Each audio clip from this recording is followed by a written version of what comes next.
ఎందుకంటే దైవ భక్తి అంటే సీమితం,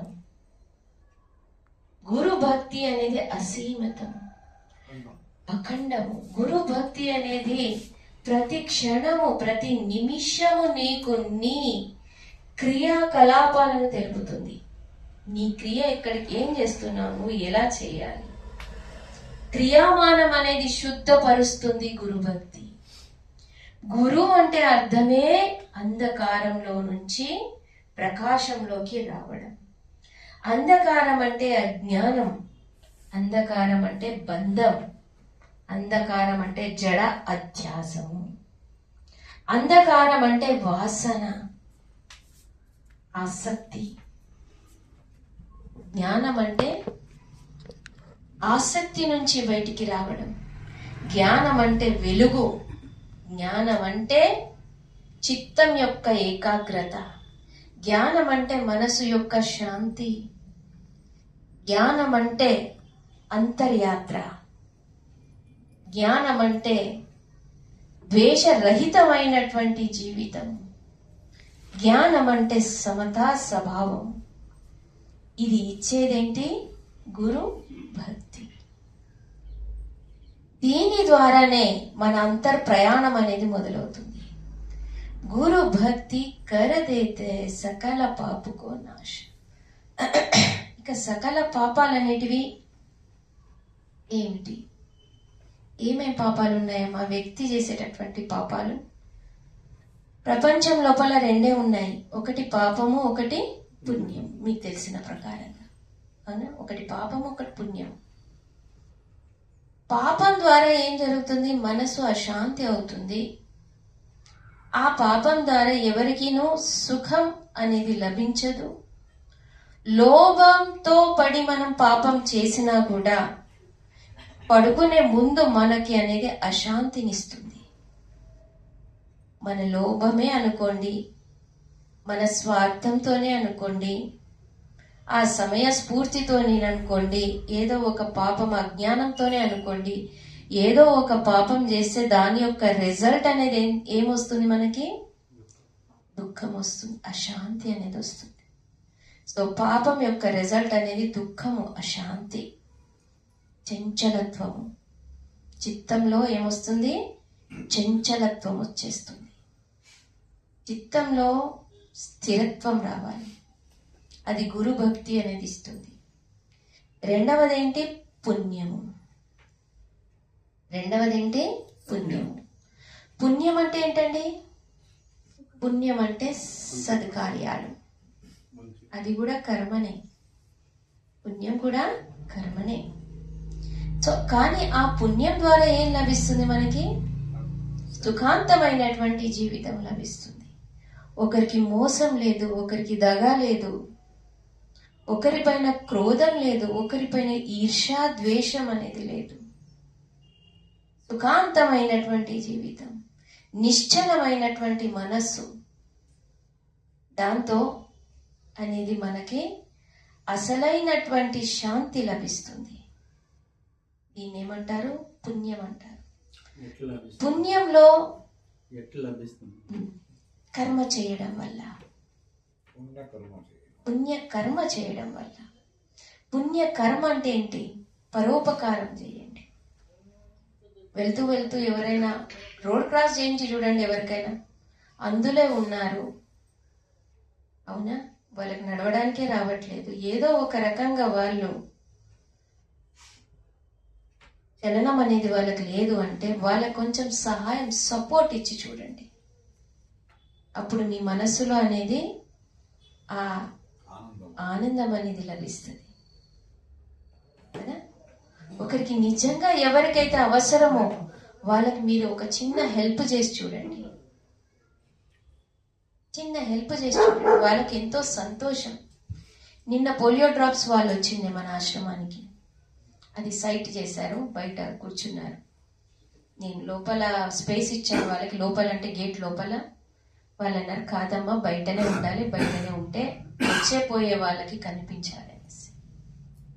వాళ్ళకి ఏం పెద్దగా అవసరం లేకుండే, నేను గమనించి వాళ్ళకి చైర్ ఒకటి అవసరమేమో, అవునా, తర్వాత భోజనానికి పిలిచి భోజనం చేయించాము. అందరు వెళ్ళిపోయిన తర్వాత పిలిచి చక్కగా ఇంత ప్రసాదం ఇచ్చాము. అది అనేది వాళ్ళకి ఎంతో తృప్తినిచ్చింది. సో మన కార్యం అనేది ఒకరికి తృప్తిని అందజేస్తే, మనం చేసే కార్యం అనేది ఒకరికి తృప్తిని అందజేసినట్టయితే అది మనకి కూడా ఏమిస్తుంది? సంతృప్తినిస్తుంది. ఇప్పుడు ఏమైందంటే ఇప్పుడు ఎవరన్నా మనిషిని దాటించాలనుకోండి, ఇప్పుడు దాటించకపోయింటాను అనుకో, దాటించినానని చెప్తే దుడ్డు పడుకోమందామని అంటారు జనాలు. దుడ్లు కొట్టుకొచ్చిండాడు అని దగ్గర దాటించేత కూడా ఒక దుడ్లు కొట్టేసినాడు అని చెప్పే జనాలు జాస్తి మంది ఉంటారు. జనాలు అనేది చాలా జనాలు అనేది ఏ పని చేసినా మీకు జనాలు చెప్తారండి. ఏమండి, మంచి పని చేసినా మీకు జనాలు చెప్పే వాళ్ళే ఉన్నారు. మీరు చెడు పని చేసినా జనాలు చెప్పే వాళ్ళే ఉన్నారు. కనుక జనాల యొక్క దృష్టితో మీరు దూరం అయిపోండి. జనాల దృష్టితో మీరు చూడకండి, మీ దృష్టితో మీరు చూడండి. ఎప్పటి వరకు మనం జనాల దృష్టితో చూస్తామో అప్పటి వరకు మనం మన గమ్యాన్ని చేరుకోమండి. అవునా? ఒక గుర్రం పైన ఇద్దరు వెళ్తున్నారు. ఎవరు? తండ్రి కొడుకు ఇద్దరు వెళ్తున్నారు. తండ్రి కొడుకు ఇద్దరు వెళ్తుంటే, గుర్రం కాదు గాడిదని ఏమంటారన్నారు? కత్తె పైన ఒక కొడుకు, తర్వాత ఇంత అబ్బాయి ఉండే తండ్రి, ఇద్దరు వెళ్తున్నారు. ఇద్దరు వెళ్తుంటే ఒకడు కనిపించినోడు అన్నాడట, నాలాంటి వాడు, అరే అది ఎంత జీవి ఉన్నది, ఇద్దరు బరువు దాని మీద వేసుకొని ఎందుకు అనవసరంగా అట్లా వెళ్తున్నారు, మీరు నడుచుకుని వెళ్ళొచ్చు కదా అని అన్నారట. వాళ్ళకి అనిపించింది, సరే నిజమే కదా అని ఇద్దరు దిగి నడుచుకొని వెళ్తున్నారంట. ఇంకాస్త దూరం వెళ్ళిన తర్వాత చక్కగా ఒక కత్తె వాహనం ఉంచుకొని, ఇద్దరు అవివేకుల మీరు దాన్ని వదిలేసి వెళ్తున్నారు, కనీసం ఆ అబ్బాయి నన్ను కూర్చోబెట్టు, పాపం అబ్బాయిని ఎంత దూరం నడిపిస్తావు అని అన్నాడట. సరే కదా అని అబ్బాయిని కూర్చోబెట్టి మళ్ళీ ప్రయాణం మొదలుపెట్టాడు.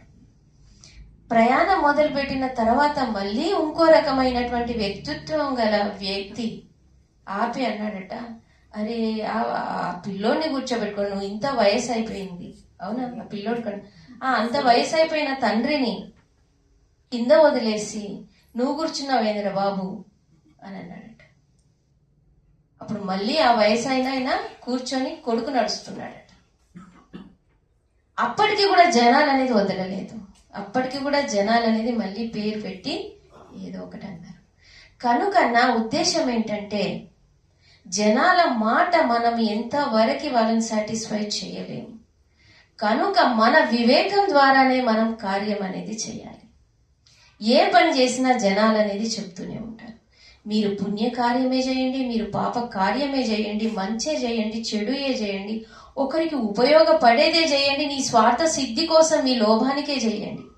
జనాలు అనేది వివిధ వ్యక్తిత్వాలు కలిగినటువంటి, వివిధ సంస్కారాలు కలిగినటువంటి జనం కాబట్టి ప్రతి సందర్భంలో మీకు అడ్డు పడుతూనే ఉంటారు. కనుక వాళ్ళ చింతన వదిలేయండి. మన వివేకము విచారం అనే దృష్టిని జాగృతం చేయాలి. లోపల నిద్రిస్తున్నాయన్నమాట రెండు నేత్రాలు మనవి. బయట రెండు నేత్రాలు అయితే ఓపెనే ఉన్నాయి, కానీ లోపల రెండు నేత్రాలు వివేకము విచారము అనే రెండు నేత్రాలు క్లోజ్ ఉన్నాయి. ఆ రెండు నేత్రాలు జాగృతం కావాలి అంటే గురు భక్తి అనేది అవసరం. ఇక ఈ రెండు నేత్రాలు అనేది ఓపెన్ అయినాయి అంటే వివేకం ఒకటి మరియు విచారం ఒకటి. సో నేత్రాలంటే చూసేవి, నేత్రాలంటే దృష్టినిచ్చేటివి కదా. సో లోపల ఉన్నవి దృష్టినిస్తాయి మనకి, దృష్టినిస్తున్నాయి లోపల కూడా. ఎందుకంటే విషయాన్ని బట్టి మనము విచారణ జరుపుతున్నాం, చూస్తున్నాయి, లోపల నుంచి చూస్తున్నాయి. మీ కళ్ళు లేకపోయినా కళ్ళు లేని వాడికి కూడా లోపల దృష్టి ఉంటదా లేదా? అంతర్దృష్టి అంట. సో ఈ వివేకము విచారం అనే దృష్టిని, నేత్రాలని మనం ఓపెన్ చేసుకొని ప్రతి ఒక్క విషయాన్ని గమనించినట్టయితే సారాసార నిర్ణయాలని, సత్యాసత్య బోధన అనేది మనము గ్రహించడానికి అవకాశము ఉంటుంది. సో మీ జీవిత లక్ష్యం అనేది కళ్యాణం అయి ఉన్నట్టయితే, మీ జీవిత లక్ష్యం అనేది సద్భావనలో నడవాలనే ఉద్దేశమే అయి ఉన్నట్టయితే, జనాల యొక్క మాటను మీరు చెవిన పెట్టకూడదు కదా. వివేకం అనే మాటను చెవిన పెట్టండి. జనాల యొక్క మాటను చెవిలో పెడితే మీరు ఏదీను ఎవరినూ సాటిస్ఫై చేయలేరు. వాళ్ళు వాతావరణాన్ని బట్టి మారచ్చు, వాళ్ళు వాళ్ళ మనసుని బట్టి మార్చి మాట మాట్లాడొచ్చు. ఒక్కొక్కరిది సంస్కార బలం అనేది వేరే వేరేగా ఉంటుంది. ఇక్కడ కూర్చున్న వాళ్ళదంతాను ఒకటే సంస్కారం ఉందా? లేదు. మీకు నచ్చింది ఈయనకు నచ్చకపోవచ్చు, ఈయనకు నచ్చింది నాకు నచ్చకపోవచ్చు. ఎందుకంటే వేరే వేరే వాతావరణాల నుంచి మనం ఇక్కడికి వచ్చాము. వేరే వేరే వాతావరణాల నుంచి మనం ఇక్కడికి వచ్చాము. బాహ్య వాతావరణం అనట్లేదు నేను, మన సంస్కారాల యొక్క వాతావరణం అంటున్నాను. అవునా? ఏ ఏ యోనిల నుంచి మనం ఇక్కడికి వచ్చామో తెలియదు.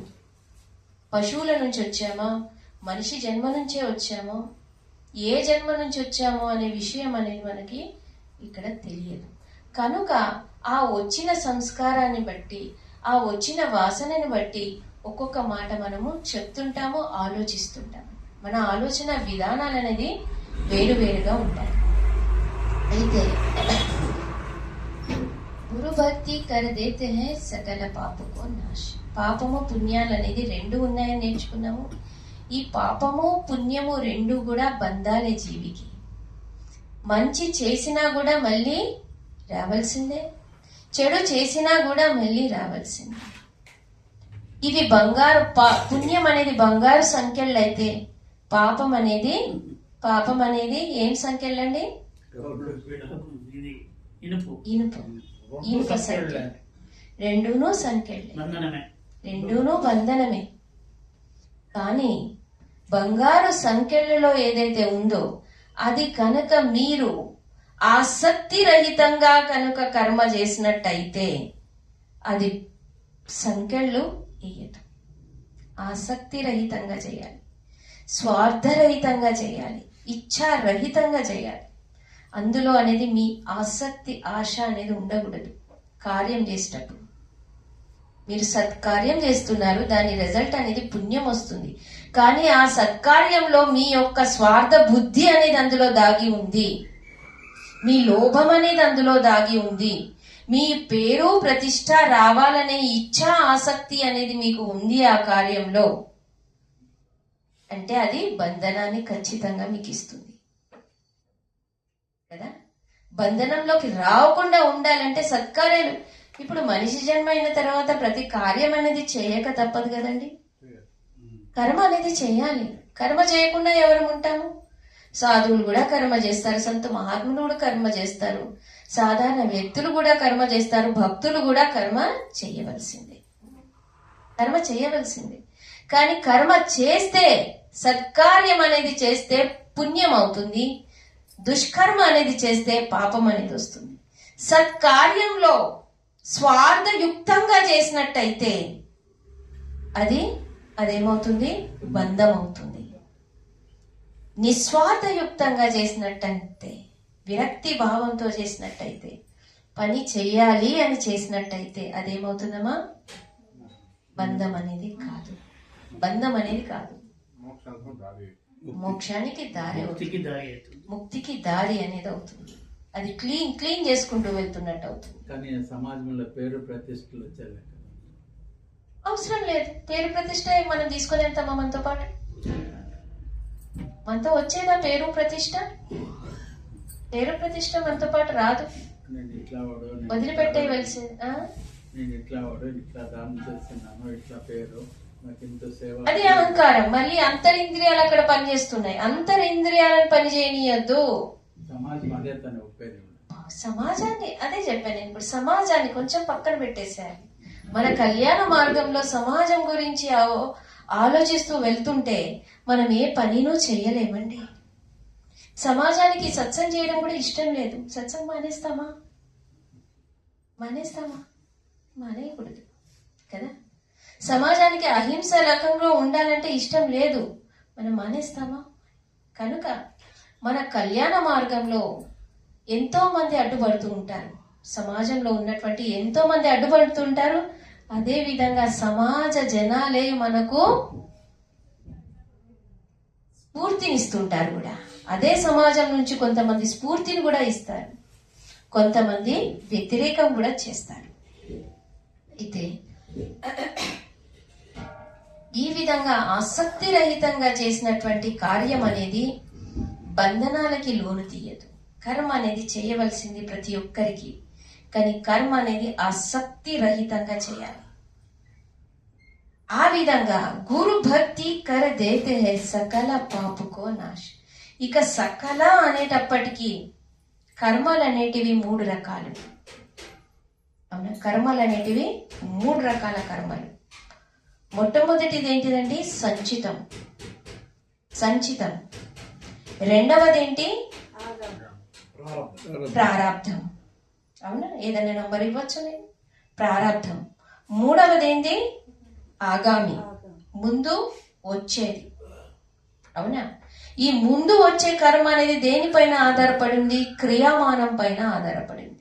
కనుక దాన్ని క్రియామానం అని కూడా అంటారు. క్రియామానం అంటే ప్రెజెంట్లీ మనం ఏదైతే పని చేస్తున్నామో దాన్ని క్రియామానం అంటారు. ప్రారాబ్ధం అంటే వెనకది. సంచితం అంటే కూడా వెనకదే.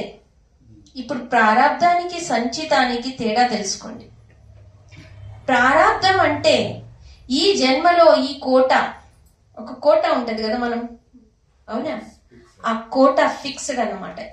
ఇంత కోట తప్పనిసరిగా మనిషి జన్మలో అనుభవించాలి. ఫిక్స్డ్ కోటాని మనము ఏమంటున్నాము? ప్రారాబ్ధం అంటున్నాము.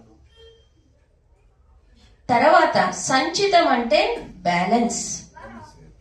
సంచితం అంటే బ్యాలెన్స్. ఎప్పుడైతే ప్రారాబ్ధం పూర్తి అయిపోయిన తర్వాత వచ్చేటటువంటి క్యారీ ఫార్వర్డ్ మనం ఏదైతే చేసుకుంటామో దాన్ని సంచితం అంటాం. సుమా, అర్థమవుతుందా? దాన్ని సంచితం అంటారు. అది బ్యాంక్ బ్యాలెన్స్. బ్యాంక్ బ్యాలెన్స్ ఖర్చు చేసుకోవడానికి తీసుకున్నది ప్రారాబ్ధం. ఒక 100, 200, 1000 రూపాయలు ఖర్చు చేసుకోవడానికి నేను బ్యాంక్ లో నుంచి తీసుకొచ్చాను. అదేంటి? ప్రారాబ్ధం. ఉండిపోయినది బ్యాంక్ లో, ఇంకా శేషం ఉండిపోయింది, దాన్ని మనము సంచితము అంటాం. తర్వాత క్రియామానం. క్రియామానం అంటే నేను బ్యాంక్ బ్యాలెన్స్ లో నుంచి తెచ్చుకున్న అమౌంట్ ని అది దేనికి వినియోగం చేస్తున్నాను, ఎలా ఉపయోగించుకుంటున్నాను. నా చేతిలో ఉంది, నాకు ఫ్రీడమ్ ఉంది కదా, ఫ్రీడమ్ ఉంది, ఖచ్చితంగా దాన్ని ఖర్చు చేస్తాను నేను అనేది ప్రారాబ్ధం. ఓకేనా? ఆ తర్వాత ఆ ఖర్చు చేసేదాన్నే ఇంకో విధంగా దాన్ని సత్కార్యాలలోనైనా పెడతాను నేను, లేదా దుష్కర్మలోనైనా పెడతాను. స్వతంత్రుణ్ణి నేనేంటి? స్వతంత్రుణ్ణి. నా ముందు అన్ని పెట్టింది సుమ తినమని, అవునా? అయితే నేను స్వతంత్రురాల్ని. ఏది తినాలి, ఏది తినకూడదు అనే వివేకము, విచారం నాలో ఉంది. నాకు ఏది ఫిట్ అవుతుంది నా శరీరానికి అది మాత్రమే నేను గ్రహిస్తాను. మిగతాది ఏం చేస్తాను? రిజెక్ట్ చేస్తాను, వద్దు అని చెప్తాను కదా. దాన్ని ఏమంటున్నామండి? క్రియామానం. దాన్ని ఏమంటారు? క్రియామానం. మనము తీసుకోవాలా వద్దా అనే డెసిషన్, మనము తీసుకోవాలా వద్దా అనే డెసిషన్, వినాలా వద్దా అనే డెసిషన్, అవునా? అది గ్రహించాలా వద్దా అనే డెసిషన్, అది సత్యమా అసత్యమా అనే డెసిషన్, నేను పాపం చేయాలా పుణ్యం చేయాలా అనే డెసిషన్. ఫ్రీడమ్ నాకుంది, స్వతంత్రుణ్ణి నేను, పరాధీనుని కాదు, నేను స్వతంత్రుణ్ణి. పశువులు పరాధీనం అవుతాయి. పశువులు అనేది పరాధీనం. దానికి బెడీలు వేసేసి కూర్చోబెడితే కూర్చుంటాయి, అవి తీసుకెళ్తే వెళ్తాయి, పెడితే తింటాయి, పెట్టకపోతే పస్తులు ఉంటాయి. కట్టేసినామంటే దాన్ని. కానీ మనము ఆకలైనప్పుడు తింటాము, ఆకలి కానప్పుడు నో అంటాము. వచ్చి కూర్చున్నప్పుడు మాట్లాడే స్వతంత్రత ఉంది, మనకి చెప్పే స్వతంత్రత ఉంది. అన్ని రకాలుగా మనం అనేది స్వేచ్ఛ జీవులం, స్వతంత్ర జీవులం. కనుక ఆ స్వతంత్ర జీవితంలో మనం ఏదైతే క్రియ అంటే కార్యము ఏదైతే చేస్తున్నామో దాన్ని క్రియామానము అంటారు. క్రియామానము అంటారు. ఈ క్రియామానమే ముందుకెళ్ళి ఏమైపోతుంది ప్రారాబ్ధం అవుతుంది. ఆ ప్రారాబ్ధమే సంచితం లాగా డిపాజిట్ అవుతుంది. బాగా గుర్తుపెట్టుకోండి. చాలా మంది మనకు అడుగుతారు, గురుభక్తి అనేది మీరు చెప్తున్నారు, అమ్మ కూడా నువ్వు కదా అడిగినావు, గురుభక్తి ద్వారా సత్సంగ ద్వారా అవునా ప్రారంధం అయితే నశించడం లేదు, మరి ఎందుకమ్మా ఇవన్నీ చేసుడు? ఇవన్నీ చేయడం అవసరం ఏంటి కదా? ప్రారాబ్ధం నశించినప్పుడు ప్రారాబ్ధం అనేది నశించదండి. ప్రారాబ్ధము మహాయోగులు, తపస్సులు, సన్యాసులు, సద్గురువులకి కూడా ప్రారాబ్ధం అనేది తప్పదు. ఎందుకంటే అది తెచ్చుకున్నారు, అంత లిమిటెడ్ గా తెచ్చుకున్నారు కాబట్టి అది తప్పనిసరిగా అనుభవించవలసినదే. ఏ తరా కూడా దాన్ని కొట్టేయడానికి అవకాశం అనేది ఎవరికీ లేదు. ఎవరైనా ఉంది అని చెప్తున్నారంటే వాళ్ళు తప్పు చెప్తున్నారు. ఆ గురువులు తప్పుడు గురువులు. ఏ గురువులైతే మీకు చెప్తారో ప్రారాబ్ధాన్ని నశించే శక్తి నాలో ఉంది, నేను మంత్రోపదేశాన్ని చేస్తాను అవునా అని మీకు చెప్తున్నారే అంటే వాళ్ళనేది తప్పుడు చెప్తున్నారు. అటువంటి వ్యక్తులకి గులాములం మనము కాకూడదు.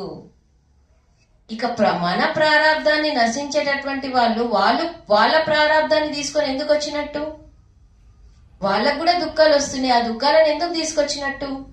కనుక ఇది అనేది అసాధ్యం అనేది మైండ్ లో బాగా గుర్తుపెట్టుకోండి. ప్రారాబ్ధాన్ని నశించేటటువంటి శక్తి మనకి లేదు, ఏ ఇతరులకు కూడా లేదు కదా. ఇది అనేది బాగా ఫిట్ చేసుకోవాలి మైండ్ లో. ప్రారాబ్ధము తర్వాత ఏంటి? సంచితం. ఇక సంచితం అనేది ఏంటంటే బ్యాంక్ బ్యాలెన్స్. గురు భక్తి ద్వారా సంచితాన్ని నాశనం చేయొచ్చు. దేని ద్వారా అంటే క్రియామానాన్ని ఉపయోగిస్తూ సంచితాన్ని కాల్చేయచ్చు. ఏ విధంగా ఒక అగ్గి రవ్వ అనేది, నిప్పు రవ్వ అనేది ఎండు గడ్డి మీద పడితే పూర్తిగా కాల్చేస్తుందో అదే విధంగా గురు భక్తి అనేది ఒక చింగారి లాంటిది. ఆ గురు భక్తి అనేది మనం జీవితంలో గనక అమర్చబెట్టుకున్నామంటే అది పూర్వంలో ఉన్నటువంటి అధ్యాస సంచిత కర్మాన్ని ఏం చేసేస్తుంది? నాశనం చేసేస్తుంది. క్రియామానాన్ని ఉపయోగించుకుంటూ, ఎందుకంటే మనిషి జన్మకి అవకాశం ఏంటంటే క్రియామానంలో కర్మ చేసే అవకాశం ఉంది. గురు భక్తిలో వచ్చిన తర్వాత చాలా చాలా మార్పులు అనేది వ్యక్తిలో వస్తాయా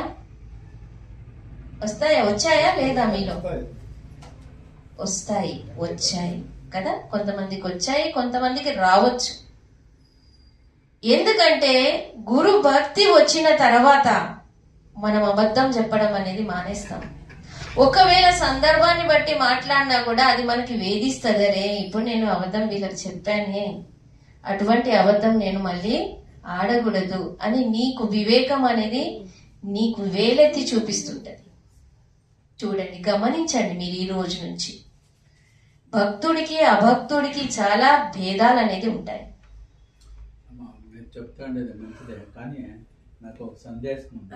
యా గురువు దగ్గరికి పోయినా, యా సత్సంగం పోయినా ప్రారంధ కర్మ, ఆగామి కర్మ అన్నీ చెప్తారు కదా, సంచిత కర్మ అని. ఇవన్నీ ఉండావా, నిజంగానే ఉండాదా అనేది ఒకటి. మళ్ళీ దీన్ని అంతా ఉండాలి అని సేకరణ చేసుకొని ఎవరన్నా అట్లా బుక్లో రాసి పెట్టుకొని అట్లా ఏమన్నా ఉందా? ఇప్పుడు ఎట్లా అదంతా ఫీడ్ అయ్యేది ఎట్లా? ఆ ఫీడ్ అయ్యేది కదా, అది డిస్పర్స్ అయ్యేది ఎట్లా? అది మానసికంగా మీరు దాన్ని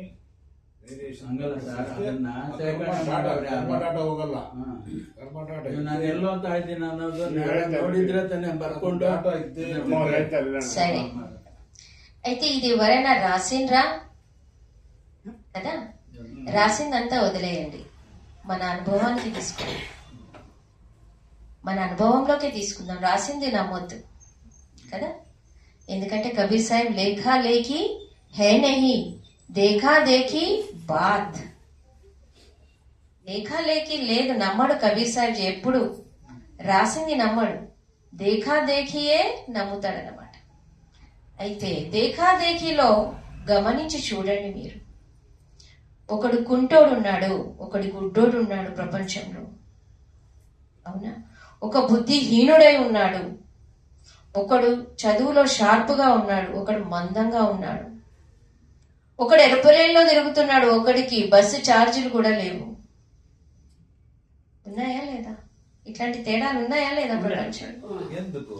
ఒక కుక్క అనేది ఏరోప్లేన్ లో తిరుగుతుంది, ఒక కుక్క అనేది ఏరోప్లేన్ లో తిరుగుతుంది. ధనవంతుడు ఇంట్లో ఉంది కాబట్టి ఏరోప్లేన్ లో తిరుగుతుంది. చాయ్ హోటళ్లలో తింటుంది.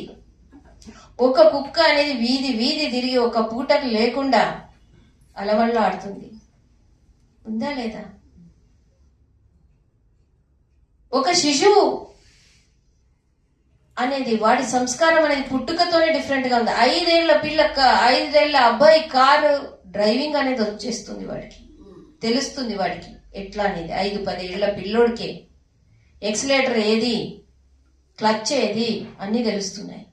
చిన్నవాడు కూడా హైదరాబాద్ కి కారు తీసుకుపోయినాడు. అదే చెప్తున్నాను.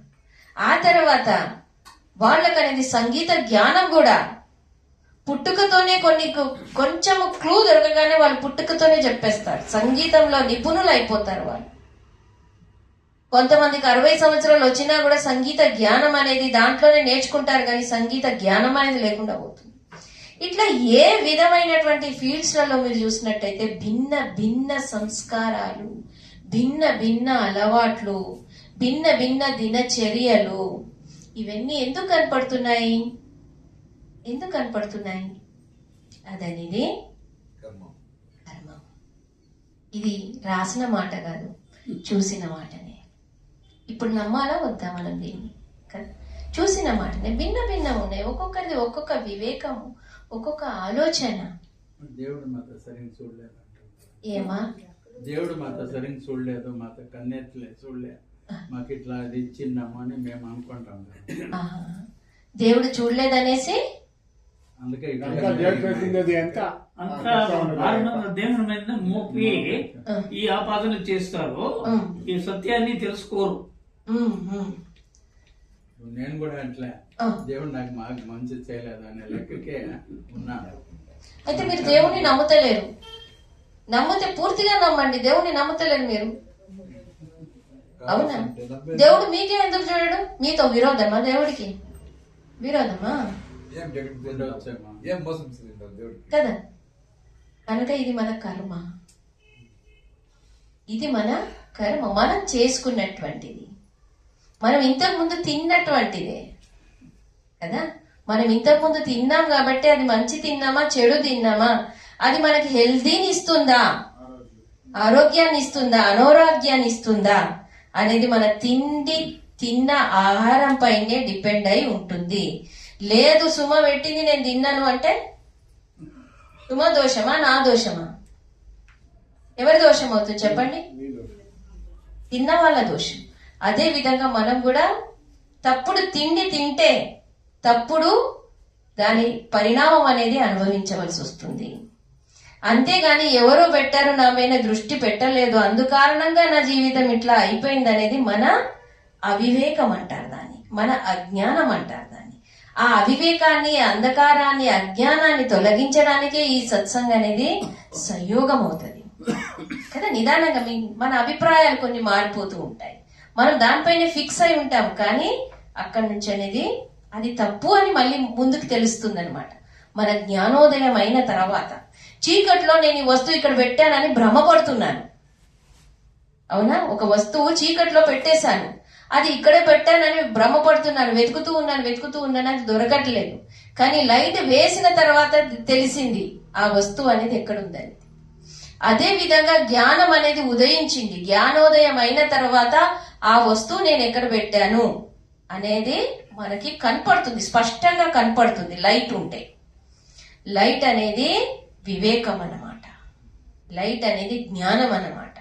జ్ఞానం తెలిసిన తర్వాత, వివేకం జాగృతమైన తర్వాత మనం ఎటువంటి నడకని నడిచాము, నడక నడిచింది అది రూట్ తప్పు రూటా లే సరైన రూటా, చాలా చుట్టూ తిరుక్కుంటూ వచ్చానా, షార్ట్ కట్ లో వచ్చానా అనేది మనకి ఈజీగా అర్థమైపోతుంది. ఈ రోజు రేపట్లో గూగుల్ మ్యాప్ పెట్టుకుంటే తెలుస్తుంది కదా, ఈ రూట్ ఇంత దూరం, ఆ రూట్ అంత దూరం. గూగుల్ మ్యాప్ అనేది జ్ఞానం లాంటిది అనమాట, వివేకం లాంటిది అనమాట. ఒకవేళ ఆ దృష్టితో గనక మనం చూసినట్టయితే ఇక్కడ కూర్చొని చూడొచ్చు, ఇది చాలా దూరమైన దారి, ఇది చాలా దగ్గరలో దారి, ఇక్కడ నుంచి వెళ్ళొచ్చు అని మనకు స్పష్టంగా అర్థమైపోతుంది. అది అది వివేకం.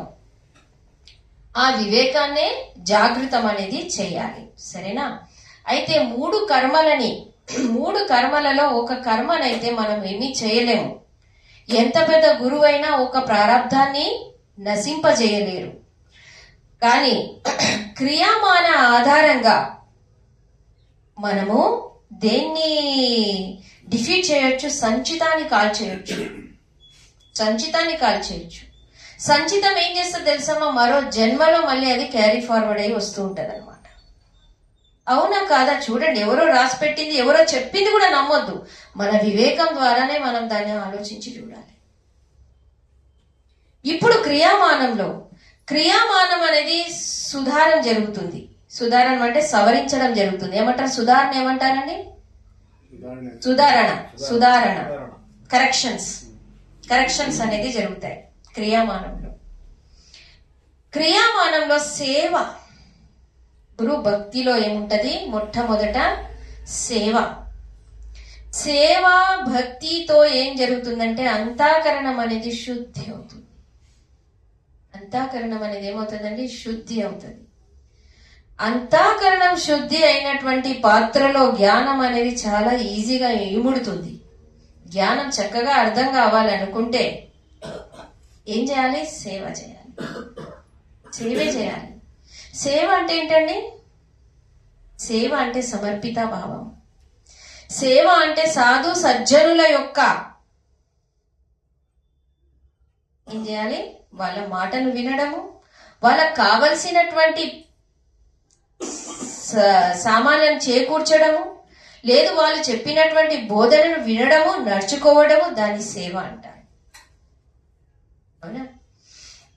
గురుభక్తిలో ఉన్నటువంటి వాడు సేవ ద్వారా అంతఃకరణాన్ని శుద్ధి చేస్తాడు.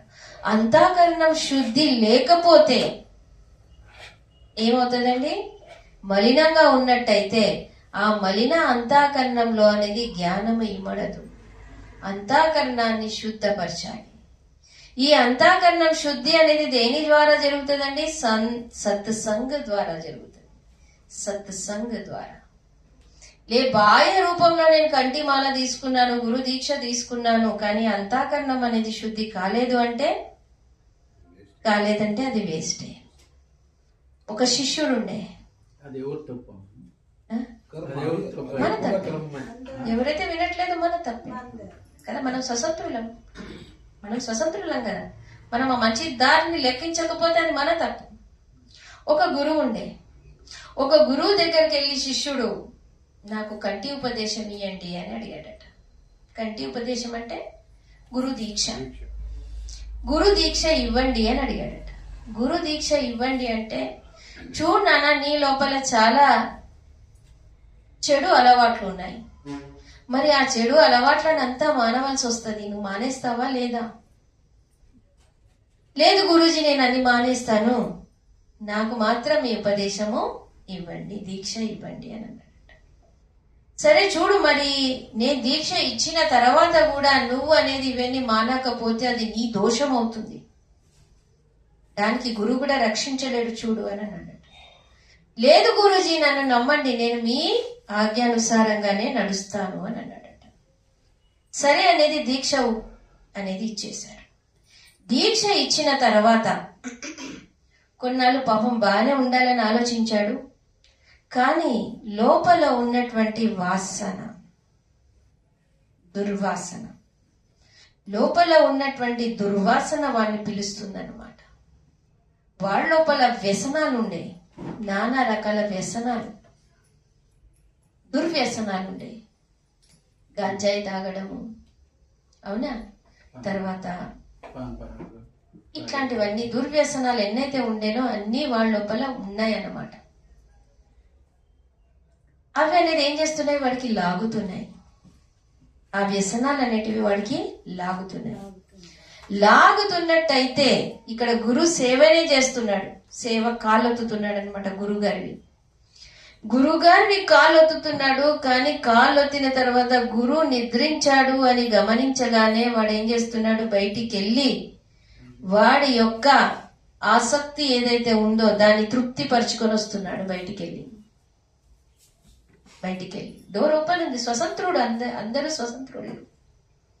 బయటికి వెళ్ళి ఆ వ్యసనాలకి గులాముడై వస్తున్నాడు. ఇక 1 రోజు 2 రోజులు అయింది. గురువుతో ఏది దాచలేమని, గురువుతో ఏదినూ దాచలేము. సో గురువు గమనించాడు. గురువు గమనించి, చూడు బేటా, నువ్వు మళ్ళీ వ్యసనాలకు అలవాటు పడ్డట్టున్నావు, నువ్వు అనేది వెళ్ళకూడదు, బయటికి వెళ్ళొద్దు. మీ బుద్ధి మందగించింది గురుదేవ, 60 ఏళ్ళు దాటిపోయినా మీ బుద్ధి మందగించింది, ఊరికే సుమ్మ కూర్చోండి, నేనేం చేస్తలేను, నేను జాగ్రత్తగానే ఉన్నాడనేసి ఎవరికి చెప్పారు? గురువుకి చెప్పాడు. చూడన్నా, తప్పు చేస్తే అనుభవించవలసింది. किया जो विषपान क्यों ना मरेगा, अग्नि में पड़ेगा अवश्य ही जरेगा. విషాన్ని మింగాను, విషాన్ని మింగిన తర్వాత చావకుండా ఉండాలంటే ఉంటానా అండి? ఉంటామా? చావకుండా ఉండాలంటే ఉండలేము. అదే విధంగా అగ్నిలో చేయబెట్టాము. అగ్నిలో చేయబెట్టిన తర్వాత చెయ్యి కాలకుండా ఉండాలి అంటే ఉంటామా? అదే విధంగా కాలిపోతుంది చెయ్యి కదా. అదే విధంగా కర్మ ఒక్కసారి చేశామంటే అది తప్పనిసరిగా అనుభవించవలసినదే. విషాన్ని గుటికేసిన తర్వాత, అది లోపలికి పోయిన తర్వాత దానికి తిరుగుడు అనేది లేదు అంటే తప్పనిసరిగా చావవలసిందే. అగ్నిలో చేయబెట్టినామంటే కాలవలసిందే. అదే విధంగా దుష్కర్మను చేసినట్టయితే ఆ కర్మ యొక్క ఫలితం అనేది అనుభవించవలసిందే. కబీర్ సాహిబ్ జీ చెప్పాడు, బోయా పేడ్ బబూలుతో ఆమ్ కహాసే ఆయ్. బోయా పేడ్ బబూలుతో ఆమ్ కహాసే ఆయ్. కబీర్ కమాయి ఆపని నిష్ఫల్ కబీ న జాయ్. నిష్ఫలం ఎప్పుడు పోదు నువ్వు కమాయి చేసింది. బోయా పేడ్ బబూలుతో, బబూల్ అంటే ముళ్ళ చెట్టు అనేది నువ్వు నాటావు, ముళ్ళ విత్తనం అనేది వేసావు, ముళ్ళ చెట్టు విత్తనం అనేది నువ్వు భూమిలో వేసుకున్నావు. ఇక ఆ చెట్టు పెరిగిన తర్వాత నువ్వు మామిడి పళ్ళను ఆశించినట్టయితే మామిడి పళ్ళు వస్తాయా అండి? అదే విధమైనటువంటి ఈ కర్మ అన్నమాట. అవునా? అయితే ఆ గురుగారు ఎంతో మళ్ళీ బోధనని ఇవ్వడానికి ప్రయాసం చేశాడు. బోధనలో మళ్ళీ 2 రోజులు అనేది కొంచెం వాడికి సమ్మతి కలిగింది. కానీ 3వ రోజు నుంచి మళ్ళీ ఆ వాసన అనేది వాడికి లాగుతుందన్నమాట. ఇలా వాసనకు గులాముడైన వాడు ఏమి యమధర్మరాజుకి వచ్చి పిలుచుకొని వెళ్తాడా? లేదా? యమధర్మరాజు అంటే మృత్యు అనేది వచ్చేస్తుంది. యమధర్మరాజు వచ్చాడు తీసుకెళ్లడానికి. అవునా? వీడు ఎప్పుడు తలుపు తెరుస్తాడా, వీడిని ఎప్పుడు తీసుకెళ్లాలా అని చూస్తుంటాడు. యమధర్మరాజు అంటే ఎవరు? మృత్యు. దుర్వ్యసనాలకు అలవాటు పడ్డట్టయితే, అవునా, ఏమైపోతుంది? మన శరీరానికి మనము అన్యాయం చేసిన వాళ్ళం అవుతాము. శరీరానికి మనము అన్యాయం చేసిన వాళ్ళం అవుతాం. ఇక ఆ యముడు పిలుస్తున్నాడు వాడికి, రా రా అనేసి. అప్పుడు వాడు బయటికి వ్యసనం చేసుకోవడానికి వెళ్ళగానే ఆ యముడు అనేది పట్టుకొని వెళ్ళిపోతున్నాడు. పట్టుకొని వెళ్ళిపోయినప్పుడు ఏం చేస్తారు? గురుజీ నన్ను రక్షించండి, గురుజీ నన్ను రక్షించండి అనేసి అరుస్తాడు. ఆ గురుజీ మేలుకై బయటికి రాగానే ఆ యమధర్మరాజు వదిలిపెట్టయితే వెళ్ళిపోతాడు. దయగారు వింటున్నారా? నిద్ర వస్తుందా కదా? వదిలిపెట్టయితే వెళ్ళిపోతాడు. వదిలిపెట్టి వెళ్ళిపోయినప్పుడు చాలా సంతోషంగా ఫీల్ అవుతాడు శిష్యుడు. కానీ మళ్ళీ 4 రోజులు అయిన తర్వాత అదే వ్యసనానికి వెళ్ళిపోయినప్పుడు ఎంత మునిగిపోయాడు ఆ వ్యసనంలోనైతే బయటికి వెళ్ళేటప్పుడు ఈ గురుజీ నన్ను పట్టుకొనే పడుకుంటాడేమో అనేసి బయటికి వెళ్ళేటప్పుడు ఏం చేశాడు, బీగం వేసేసి వెళ్ళాడు అనమాట. వ్యసనాలని ఆ తృప్తి పూర్తి చేసుకోవడానికి గురుజీ పడుకున్నటువంటి తలుపు బీగం వేసి బయటికి వెళ్ళాడు. ఇప్పుడు యమధర్మరాజు అనేది వదులుతాడా? వదిలాడు. మంచి పట్టుకొని వెళ్తున్నాడు. అప్పుడు అడుస్తున్నాడు మళ్ళీ, గురుజీ నన్ను రక్షించు, గురుజీ నన్ను రక్షించు. గురుజీ రక్షించాలన్నా కూడా బయటి నుంచి బీగం ఉంది, బయటికి ఎట్లా వస్తాడు? ఇది ఒక దృష్టాంతం అండి కదా. ఇదే విధంగా మనము నానా రకాల వ్యసనాలలో ఉన్నాము. ఎటువంటి వ్యసనాలలో ఉన్నాము?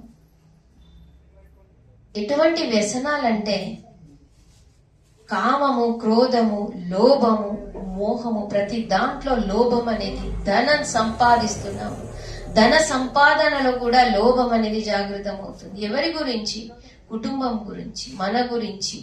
లోభంతో పాపం చేసేస్తున్నాము. లోభానికి ఆసక్తులమైపోయి ఏం చేస్తున్నాము? పాపాన్ని చేస్తున్నాము. సమయ స్ఫూర్తితోని క్రోధం వస్తుంది, సమయ స్ఫూర్తితోని మోహం వస్తుంది, సమయ స్ఫూర్తితోని ఒకరిపైన ఈర్ష్య, ద్వేషం అనేది వచ్చేస్తుంది. వస్తాయా లేదా?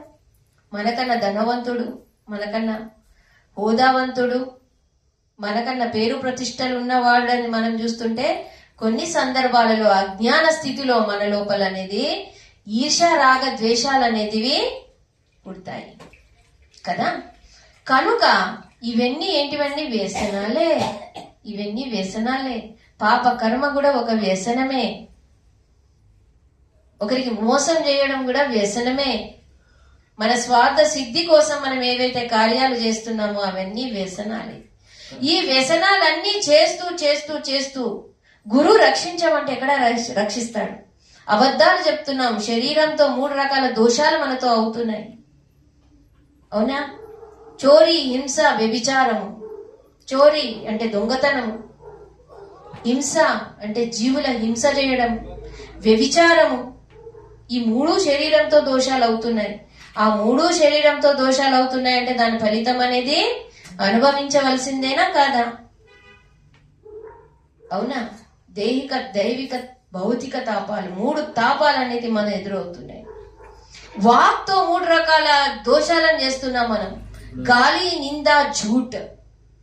మాకెట్లయిందంటే నేనే అనుకోండి, ఇప్పుడు మోసం చేస్తాను, దొంగతనం చేస్తాను, వేరే వాళ్ళు ఏమేమో అన్ని చేస్తాను, వేరే వాళ్ళంతా మర్డర్ గిర్ర అన్ని చేస్తాను, సావుకారు కావాలని. ఇప్పుడేమో నాకు అనిపిస్తున్నానులే కదా, నేను అంతా బాగా చేస్తాను కదా, అది ఎప్పుడో కర్మ తెగులుతుందంటే అప్పుడు చూసుకుందాం లేదే అట్లా నాకు మనసు ఉంటుంది కదా అన్ని. అందుకని నేను ఇప్పుడే చేస్తాను. అది ఎవరు తెగిలి నేను చూస్తాను, అప్పటికి ఏమైనా చేస్తాను అనే లెక్క జనాలకి ఉంది, అందరికీ ఉన్నట్లుంది. అయితే కొన్ని అప్పుడో ఎప్పుడో వస్తాయని కాదు, ఇప్పుడే వస్తాయి. కొన్ని ఇమీడియట్ గా వచ్చేస్తాయి. అది అట్లానే ఎందుకు అనుకోవాలి మనం కదా? ఎప్పుడో వస్తాయి అనేసి కాదు. ఎప్పుడో అనేది మనకు తెలియదు, అది ఇప్పుడే కూడా రావచ్చు, అది ఇప్పుడే కూడా రావచ్చు. అవునా? అది ఇప్పుడే వస్తాయి కూడా. ఇప్పుడు తాగేది అవన్నీ చెడ్డిదే గుట్టగాలంటాను. అది ఎవరన్నా చెప్తే ఇట్లా అవుతుంది, నీకు ఆరోగ్యం చెడిపోతుంది అంటే ఇప్పుడేం రాదు కదా, చూస్తాంలే వచ్చినప్పుడు. ఇంకా వచ్చేది. దానికి ఒక ప్రత్యక్ష ఎగ్జాంపుల్ నేను ఇస్తాను. మా బంధువులలోనే శరీరంతో నాకు మామ అవుతాడనమాట. అమ్మ వాళ్ళ తమ్ముడు, పిన్ని కొడుకు. బాగా ఉన్నప్పుడు, వయసులో ఉన్నప్పుడు, చిన్న వయసే అన్ని వ్యసనాలకు అనేది అలవాటు పడ్డాడు. అప్పుడు ఏదో దొరికినప్పుడు, నాకు చిక్కినప్పుడు నేను బోధన చేసేదాన్ని. ఆ బోధనలో ఒక 1 నెలలు 2 నెలల వరకు చాలా బాగున్నాడు. ఆ తర్వాత మళ్ళీ అలవాటు పడి ఇప్పుడు చిన్న వయసులోనే పెద్ద అక్కలు ఉన్నారు, అయినప్పటికీ ఆయన ముందల క్యాన్సర్ అయిపోయింది, పళ్ళల్లో క్యాన్సర్ అయింది. అప్పుడా అన్నట్టుంది. కనుక కొన్ని అనేది ఫలితాలు తక్షణమే చూపిస్తాయి, కొన్ని లేటు చూపించవచ్చు, కొన్ని తక్షణమే చూపించవచ్చు. కనుక ఎప్పుడు చూపించినా చూపించేటివే కదా, ఎప్పుడో వస్తాయని మనము కదా, అది వస్తాయని ఖచ్చితంగా తెలిసినప్పుడు వివేకం ద్వారా అది చేయకుండా ఉండడమే బెటర్.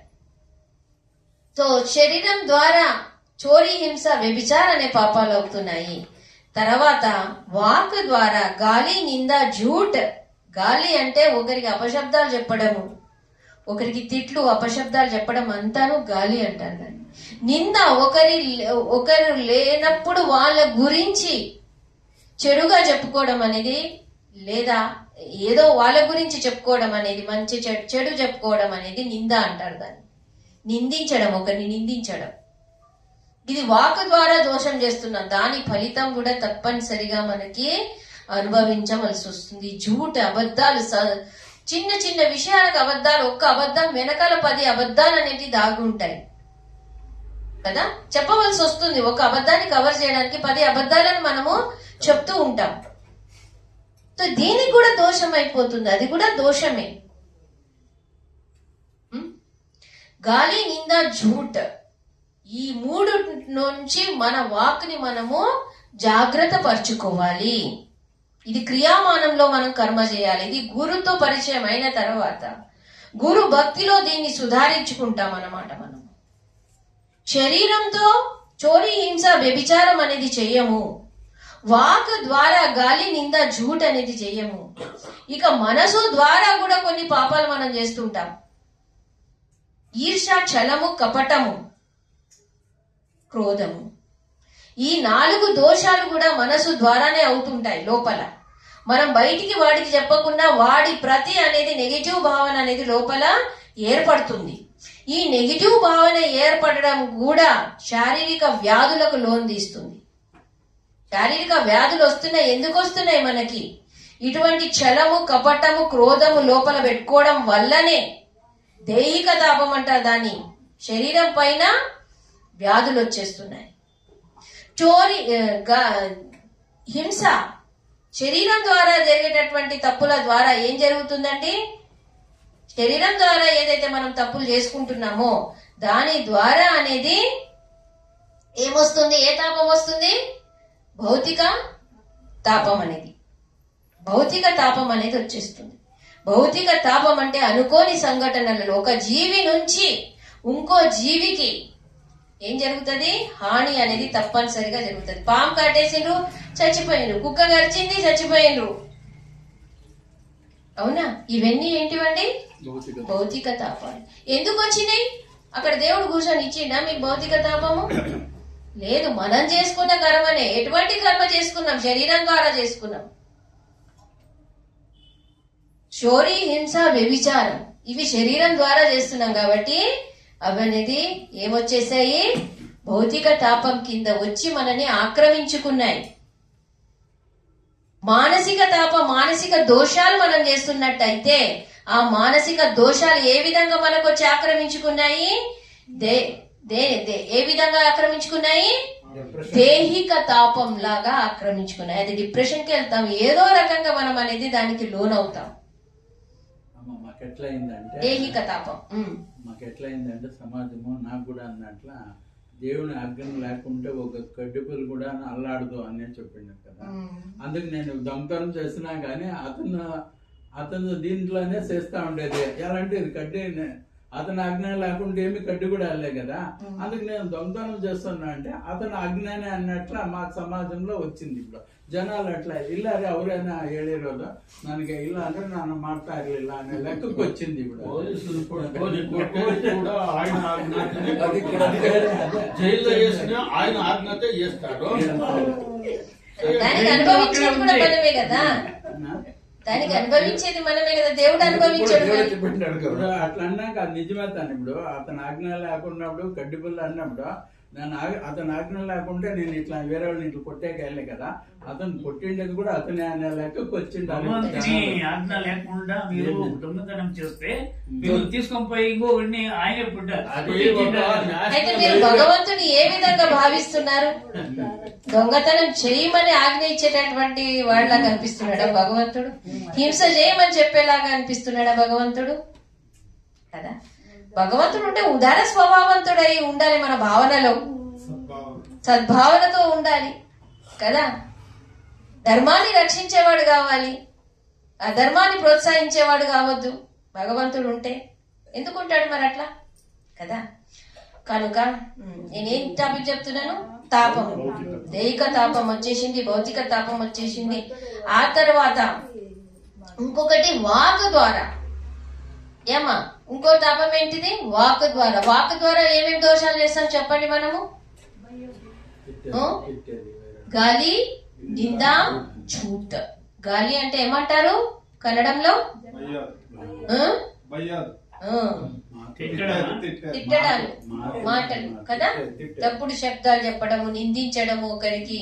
సో ఇవన్నీ చేయొద్దు కదా. వాక్ని సుధారించుకోవాలి, మన మాటని సుధారించుకోవాలి.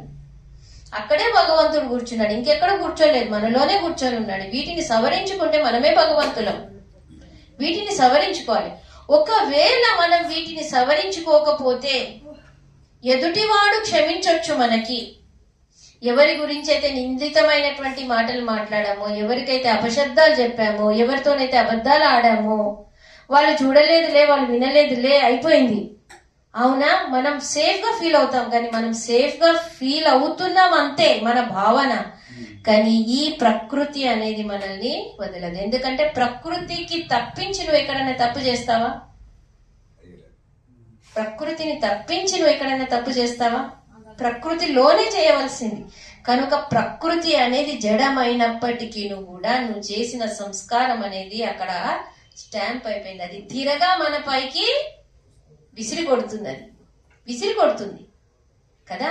దాన్ని, ఆ తాపాన్ని ఏమంటారండి? దైవిక తాపం. సునామీ రావడము, భూకంపం రావడము, ప్లేన్ క్రాష్ అయిపోవడము, ట్రైన్ పడిపోవడము కదా.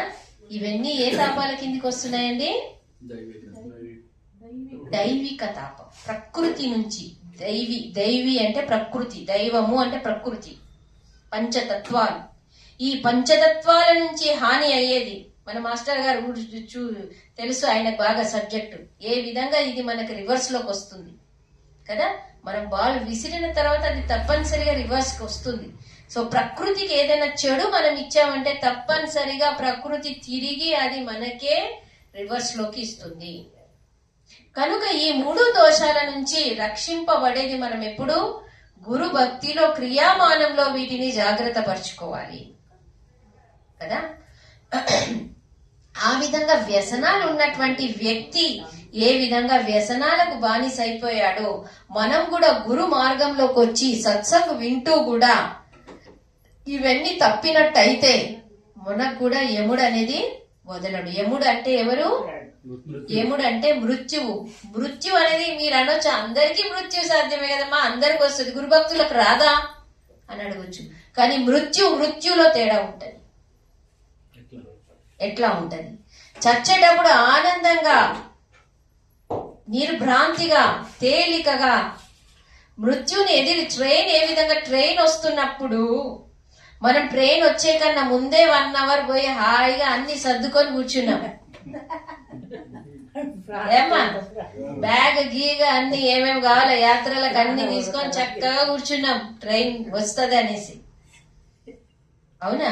ఇంకొకడు ఉన్నాడు, ఆ ట్రైన్ పోతుంది అనేసి పరిగెత్తుకొని వస్తున్నాడు అనమాట. వాడు ఉన్న వస్తువులు కూడా అక్కడక్కడ వదిలేసుకుంటూ వెళ్తున్నాడు. సో వాడు ట్రైన్ ఎక్కాలి, వీడు ట్రైన్ ఎక్కాలి. ఇద్దరికి తేడా ఉందా లేదా? ఉందా? ముందు ప్లానింగ్ గా వెళ్ళినటువంటి వాడు సుఖాంతంగా చక్కగా ఎక్కి సీట్ చూసుకొని హాయిగా కూర్చుంటాడు. వాడు సామాన్లు ఎక్కడెక్కడ పెట్టుకోవాలో అక్కడ పెట్టుకొని హాయిగా కూర్చుంటాడు విండో దగ్గర. కానీ వీడు దమ్ము బట్టి ఆ ట్రైన్ దొరుకుతుందా లేదా అనేసి ఉన్న వస్తువులు కూడా సరిగా ప్లానింగ్ లేకుండా వచ్చినట్టయితే వాడికి ఏడవలసి వస్తుంది. అంతేనా కదా? అదే విధంగా మృత్యు అనేది అందరికీ ఉంది.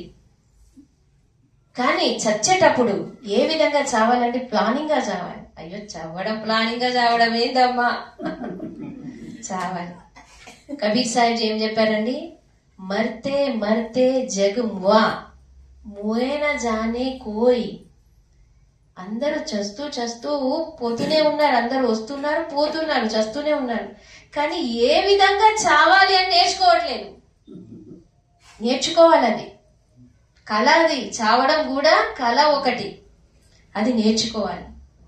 మర్తే జగమువా ముయేన జానే కోయ్, ఐసా హోయ్ కే నా మువా జో బహురిన మరనా హోయ్. చూడండి ఎంత ఆలోచించి చెప్పాడు కబీర్ సాహెబ్. ఐసా ఓకే, ఈ విధమైనటువంటి మృత్యువు నువ్వు చావకు. మళ్ళీ మళ్ళీ వచ్చే చావు అనేది చావు, మళ్ళీ రావడం, మళ్ళీ పోవడం. ఎందుకు ఇంత ఇది చేస్తావు? అలసిపోతావు, సొలసిపోతావు.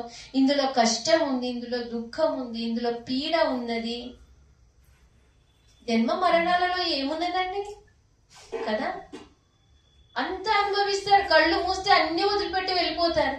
అక్కడికి చాప్టర్ క్లోజ్ అవుతుంది. ఈ క్లోజ్ అయ్యే చాప్టర్ గురించి ఎందుకు లోభం చేస్తున్నాము, ఎందుకు క్రామం చేస్తున్నాము, ఎందుకు చెడుని సంపాదించుకుంటున్నాము? కొంచెం ఆలోచించండి. సపనే సోయా మానవా ఖోలి జో దేఖే నైన్. స్వప్నంలో పడుకున్నాను, కళ్ళు తెరిచి చూడండి. జీవు పరా బహు లూటమే. జీవ అనేది జీవి దోపిడీ అవుతుంది. జీవితం ఏమవుతుందంటే దోపిడీ అవుతుంది. మనం ఇంట్లో పడుకున్నాం, నిద్రలో మత్తులో ఉన్నాం. అప్పుడు మేలుకై చూసేసరికి దొంగ లోపలికి వచ్చారు, అన్ని దోపిడీ చేసుకొని వెళ్ళిపోయారు. జీవ పరా బహు లూటమే. నాకు చెల్లేనన్నా దేన్. మళ్ళీ తీసుకునేది, ఇచ్చేది, పుచ్చుకునేది అనేది ఏది లేదు. అన్ని దోపిడీ చేసుకొని వెళ్ళిపోయారు. ఏమేం దోపిడీ చేశారు? మీ లోపల ఉన్న దయా స్వభావాన్ని దోపిడీ చేసేశారు. మీలో ఉన్న క్షమా స్వభావాన్ని దోపిడీ చేసేశారు. మీ సత్య స్వరూపాన్ని దోపిడీ చేసేశారు. మీ శీల స్వభావాన్ని దోపిడీ చేసేశారు. అంతేనా కదా? ఎవరు చేస్తున్నారు? కళ్ళు మూసి తెరిచిన దాకా ఇవన్నీ దోపిడీ అయిపోయాయి. కళ్ళు తెరిస్తే మనము స్వప్నంలో నుంచి జాగృతమైనట్టు. జీవితంలో కళ్ళు మూస్తే ఆ స్వప్నం పూర్తి అయిపోయినట్టు. చూడండి, రివర్స్ ఉన్నాయి ఇక్కడ. కళ్ళు తెరిస్తే స్వప్నం అయిపోతుంది. పడుకొని లేసినాం, ఇప్పుడు రాత్రి పడుకొని లేసినాం, స్వప్నం అయిపోయింది. కళ్ళు తెరిస్తేనే స్వప్నం ఇట్లా వచ్చింది, అట్లా వచ్చింది అనేసి మనం చెప్తాం. మంచి స్వప్నం వచ్చిందా, చెడు స్వప్నం వచ్చిందా, ఎంతసేపు వచ్చిందా అనేసి మనము నిర్ణయిస్తాం. కానీ ఈ జీవితం అనే స్వప్నం ఎట్లాంటిదంటే కళ్ళు మూస్తే ఈ స్వప్నం అయిపోతుంది. ఇక్కడ కళ్ళు తెరిస్తే స్వప్నం అయిపోయింది, అక్కడ కళ్ళు మూస్తే ఈ స్వప్నం అయిపోయింది. జీవితం కూడా ఒక స్వప్నమే. అది షార్ట్ పీరియడ్ స్వప్నము. మనం నిద్రిస్తున్నప్పుడు షార్ట్ పీరియడ్ స్వప్నము. కానీ మేలుక ఉన్నప్పుడు ఈ జీవితం అనేది లాంగ్ పీరియడ్ స్వప్నము. రెండూ ముగిస్తాయి. అంతేనమ్మా? రెండూను ముగించేటివే. ఇది అయిపోతుంది, అది అయిపోతుంది. ఎక్కడుంది చెప్పండి ప్రపంచం? మీ కళ్ళు మూసిన తర్వాత మీ తాతలు ముత్తాతలు వచ్చి నీకు అడుగుతారు, అరే బాబు నేనే రా ఇల్లు కట్టించింది, అవునా అని అడిగితే నువ్వు నమ్ముతావా? వాడిని నమ్ముతావా? ఎవడివి నువ్వు అంటావు. అంతేనా కాదా? యాక్సెప్ట్ చేస్తారా ఎవరైనా? యాక్సెప్ట్ చెయ్యరు. అది కాదు కూడా. కనుక మనం కళ్ళు మూస్తే అంతా చాప్టర్ మన గురించి క్లోజ్ అయిపోతుంది.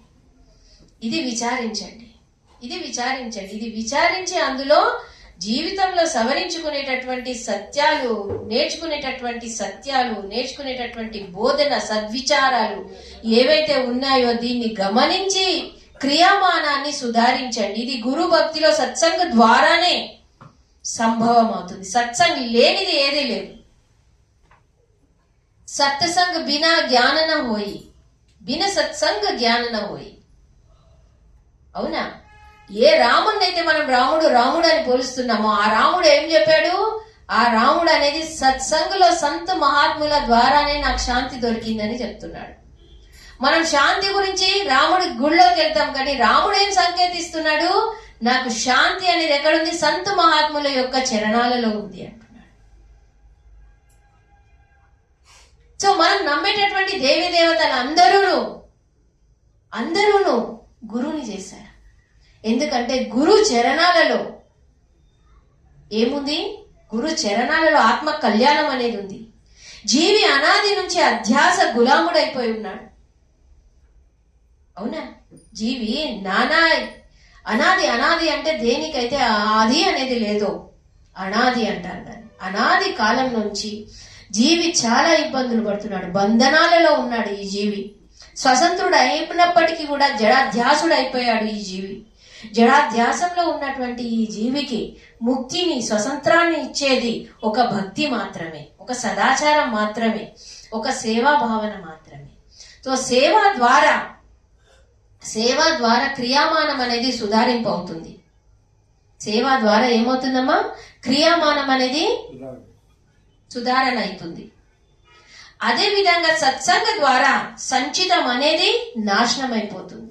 భక్తి సత్సంగ ద్వారా సంచితం అనేది నాశనం అయిపోతుంది. సేవ ద్వారా క్రియామానం అనేది సుధారింపబడుతుంది.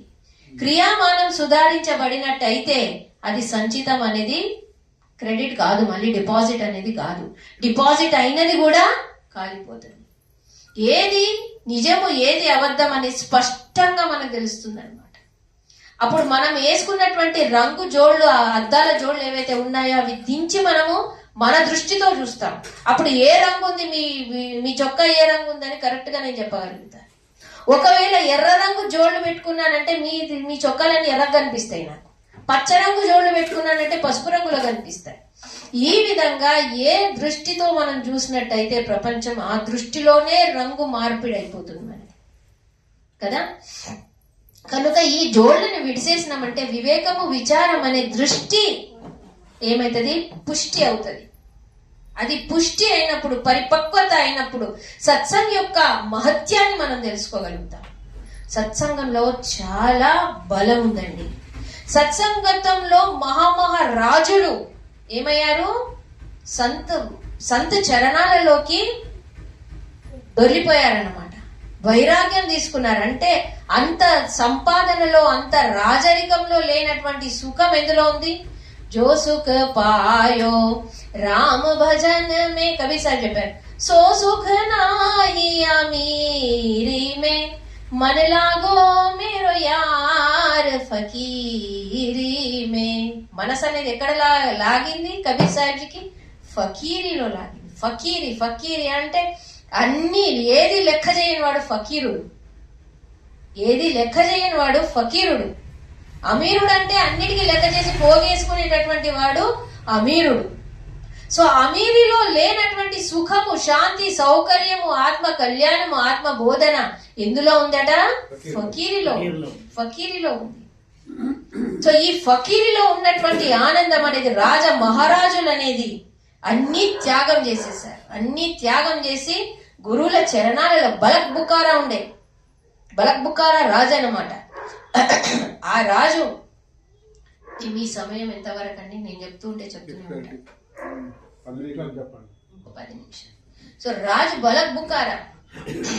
బలక్ బుకారా యొక్క రాజ్యానికి వెళ్ళాడు కబీర్ సాహెబ్జీ. తిరుగుతూ వెళ్ళి అక్కడ పాఠక్ అంటే ద్వారంలోకి కూర్చున్నాడు. ద్వారంలోకి వెళ్ళి ఆ ద్వారపాలుడికి నేను లోపలికి వస్తాను అని అడుగుతున్నాడు అనమాట.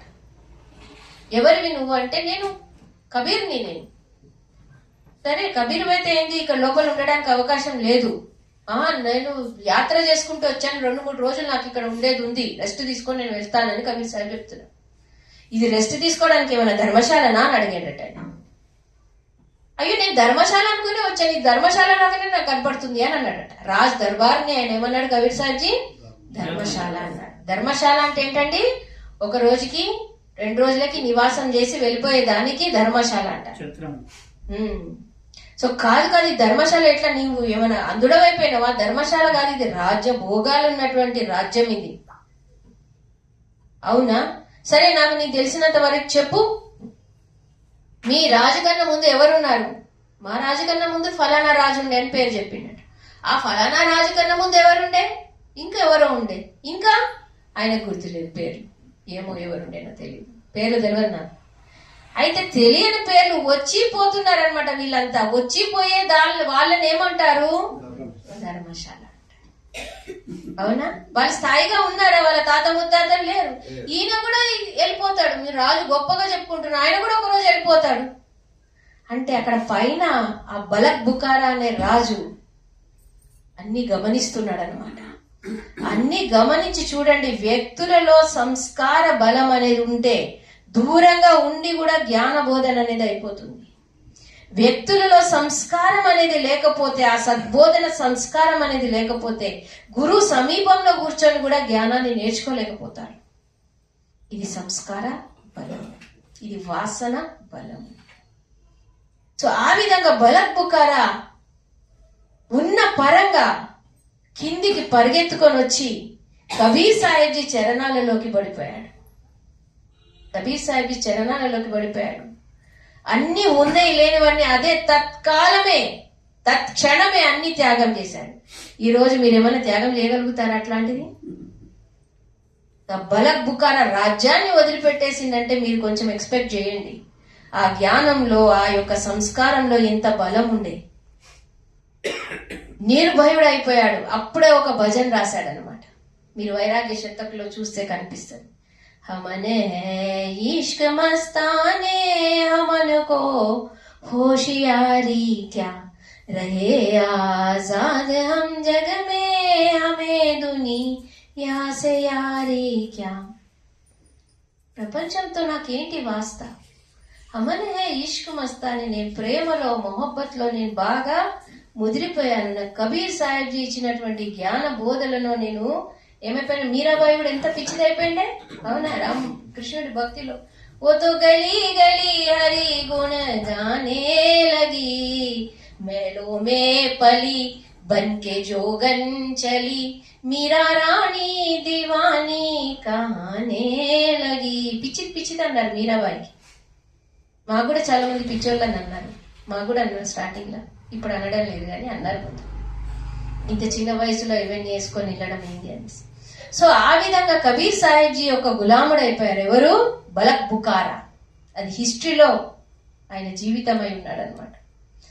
ఆ విధంగా అనేది మార్పు అనేది జరుగుతుంది మా జీవితంలో. గురు భక్తి ద్వారా, సేవ ద్వారా, భక్తి ద్వారా ఏమవుతుంది?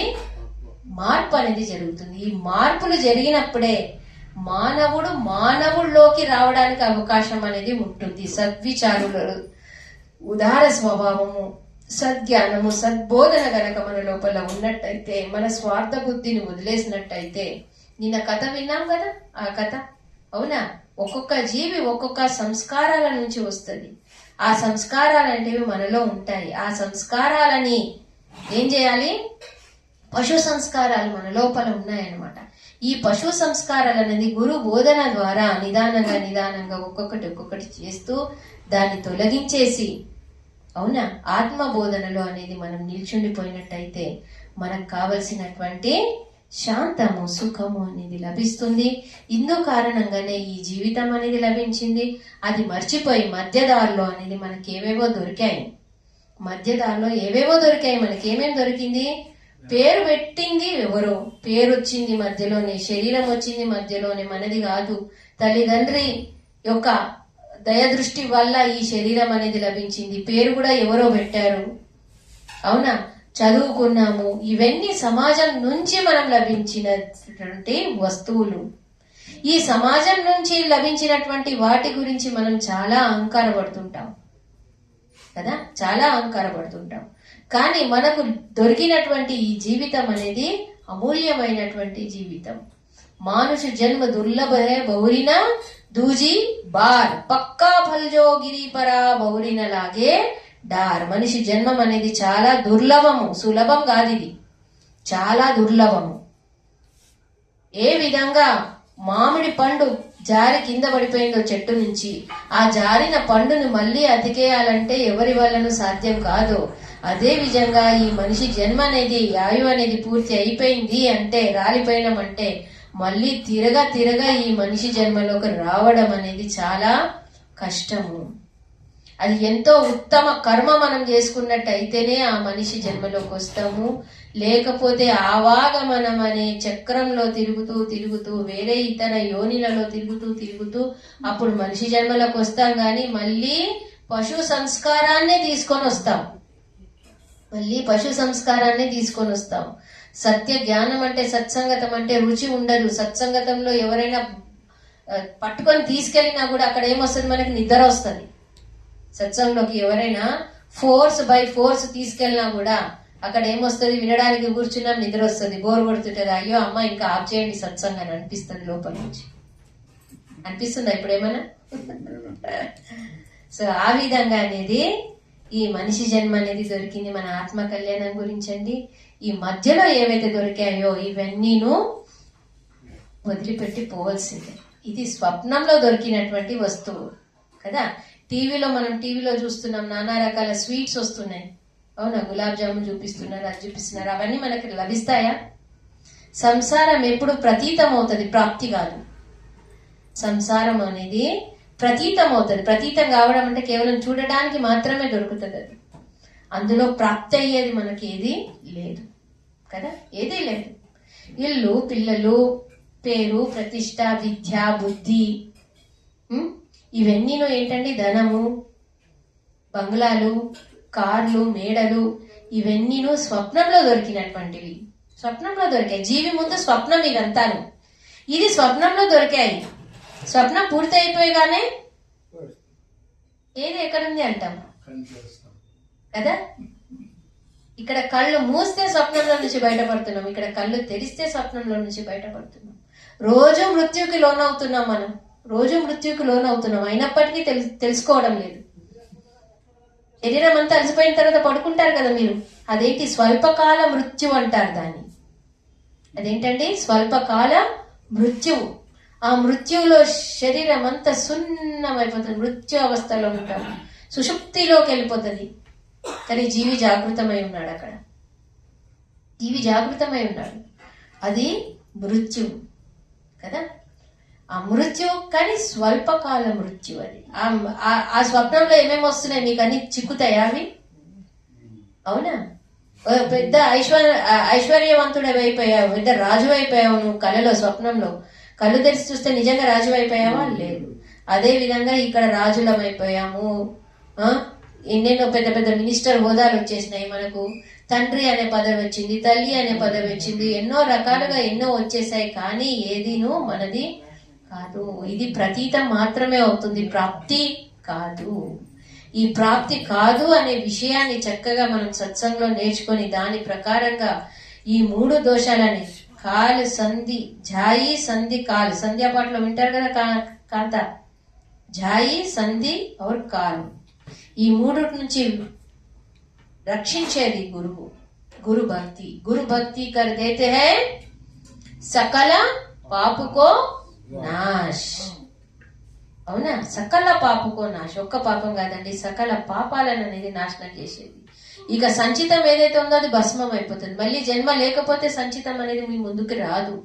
క్రియామానం సుధారించుకుపోయిందంటే ప్రారంధం అనుభవించి క్రియామానంలో బంధాలు లేకుండా మనము మన జీవితాన్ని మనం సవరించుకున్నామంటే, జీవితం సవరించుకునేది మనిషి జన్మంలోనే, మళ్ళీ మళ్ళీ కాదు. మళ్ళీ మళ్ళీ అవకాశం అనేది చిక్కదు. అవకాశం చిక్కినా చెప్పేవాళ్ళు దొరకరు. చెప్పేవాళ్ళు దొరికినా వినడానికి శరీరం సహకరించవచ్చు, సహకరించకపోవచ్చు. మనసు కూడా సహకరించవచ్చు, అప్పుడు సహకరించకపోవచ్చు. కానీ ఎప్పుడైతే ఈ మంచి అవకాశం అనేది దొరికిందో ఆ అవకాశాన్ని పూర్తిగా సద్వినియోగం చేసుకొని జీవితానికి ఒక లక్ష్యం అంటూ ఇవ్వాలి. జీవితానికి కళ్యాణం ప్రతి తీసుకెళ్లడానికి ప్రయత్నం అనేది చేయాలి. బోలియే శ్రీ సద్గురుదేవకి జై. అనాది అనేది ఈ ప్రకృతి కూడా అనాదేనే కదా. పంచతత్వాలు ఈ ప్రకృతి ఉంది కదా, అది అనాది మొదలు నుంచి వచ్చిందే కదా ప్రకృతి. ప్రకృతిలో పంచతత్వాలు, తర్వాత ఈ జీవి, ఈ చైతన్య మహాపురుషుడు, వీళ్ళు అనాది నుంచే వస్తున్నారు. దీన్ని ఎవరును చేసిన వాళ్ళు లేరు, దీన్ని ఎవరును డిస్ట్రాయ్ కూడా చేయలేరు. ఇది అనాది. ఇప్పుడు ప్రారంభ కర్మ ఫార్వర్డ్ అవుతుందా? ప్రారంభ కర్మ ఇప్పుడే అనుభవిస్తాం, ఇదే జన్మలో అనుభవిస్తాం. ఫార్వర్డ్ అయ్యేది సంచితం వస్తుంది, మళ్ళీ సంచితం ముందుకు వస్తుంది, మళ్ళీ సంచితం ముందుకు ఏది సంచితమే ఫార్వర్డ్ అవుతుంది. ఇప్పుడు ఈ మనిషి జన్మకి కావలసిన కర్మలు ఏవైతే మనం భోగించేటి ఉన్నాయో దాన్ని ప్రారంధం అంటారు. దాన్ని ప్రారంధం అంటారు. మళ్ళీ తర్వాత మనిషి జన్మ తర్వాత ఇంకో మనిషి జన్మలో వచ్చేటివి మళ్ళీ అప్పు తీసుకొని వస్తాం మనం. దాని అప్పు తీసుకొని మళ్ళీ వస్తాం మనిషి జన్మలో. అంతవరకు రెన్యువల్ అవుతుంది, మళ్ళీ అంతవరకు రెన్యువల్ అవుతుంది. అంతవరకు భోగించవలసింది, అంతవరకు భోగించవలసింది.